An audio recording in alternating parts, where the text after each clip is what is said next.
L'intelligence artificielle est aujourd'hui au cœur des stratégies de nombreuses entreprises. Pour passer de la théorie à la pratique avec cette technologie, ce n'est pas évident. Des startups comme Dataiku peuvent vous aider à transformer votre entreprise. Léo Dreyfus-Schmidt est lead scientist au sein du lab de Dataiku et il est au micro de Didier Baraton pour 2051.fr. Le lab, c'est la grosse actualité de Dataiku. Quel est l'objectif de ce lab et de qui se compose-t-il ? Alors, l'objectif du lab aujourd'hui, c'est de développer des nouveaux projets innovants tout en restant percutant d'un point de vue business, en utilisant les nouvelles méthodes d'intelligence artificielle. Alors, ce lab est composé de quelles compétences ou de quelles compétences que vous allez agréger autour de ce lab en France, à l'international, déjà existantes ou recrutement que vous allez faire ? Alors, ce lab, il a une portée internationale, même si aujourd'hui on est basé à Paris. On se repose sur l'équipe de data scientists qui est composée d'une trentaine de personnes. Et on a également des personnes qui sont responsables du scoping, de la définition des projets, d'un point de vue business, mais aussi d'un point de vue scientifique. Et on espère pouvoir cette année s'étendre encore un peu plus et renforcer cette équipe. Dans vos méthodes de travail, qu'est-ce qui va changer avec ce lab en particulier à l'égard de vos clients ? Alors ce qui va changer, c'est qu'on va essayer de prendre plus de temps pour avoir une réflexion scientifique en avance de phase, pour avoir un meilleur temps de définition des projets, parce que par définition, ce sont des projets qui sont, on va dire, risqués, qui sont challenging, et donc du coup, il va falloir anticiper tout cela en identifiant le mieux possible en amont quelles sont les meilleures techniques, les meilleures méthodes qu'on peut développer. Alors vous êtes une entreprise très internationale, est-ce que ce lab est uniquement en France ou également sur vos autres implantations ? Alors aujourd'hui, physiquement, on est basé à Paris, dans notre bureau à Paris, mais ce lab, il a une portée internationale dans la réalisation des projets avec nos clients et partenaires à Londres, à New York et partout dans le monde où on peut être présent.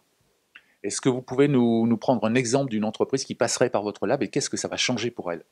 Oui, cette année, on a travaillé avec une entreprise qui s'appelle Sentian pour aider dans l'automatisation du processing, du routage des lettres. Donc c'est un sujet qui est universel, qui est générique, toutes les entreprises doivent traiter leur courrier. On a essayé d'aider à mettre en place cette pipeline qui traite automatiquement le courrier, les lettres manuscrites comme tapuscrites, pour pouvoir identifier dans quelle équipe envoyer les documents.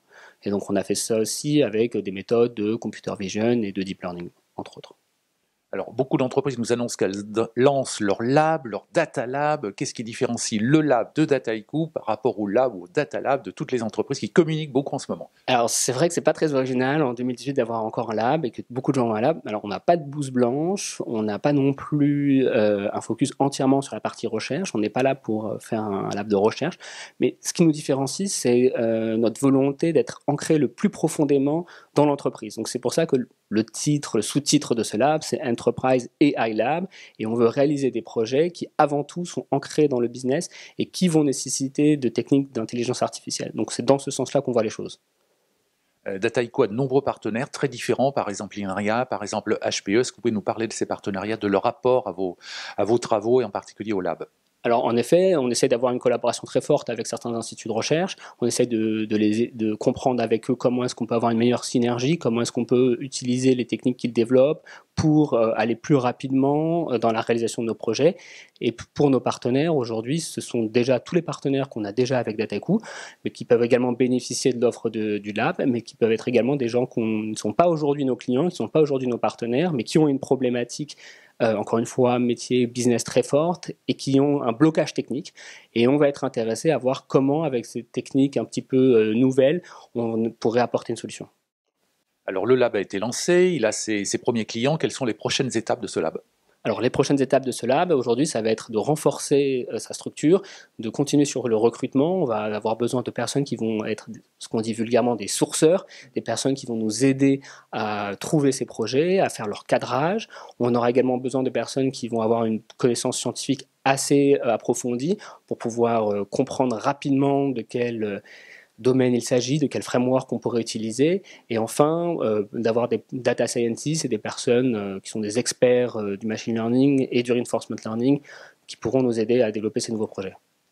Combien de personnes recrutez-vous cette année ou l'année prochaine plutôt chez Dataiku et sur quel type de compétences ? Alors tout ça c'est encore en cours de réflexion parce qu'on est en fin d'année, donc toutes les discussions sont ouvertes, donc on est en train de se mettre en place, mais je pense qu'on va essayer d'avoir un recrutement autour d'une demi-douzaine de personnes cette année pour avoir un lab le plus fort possible en 2019 et en 2020.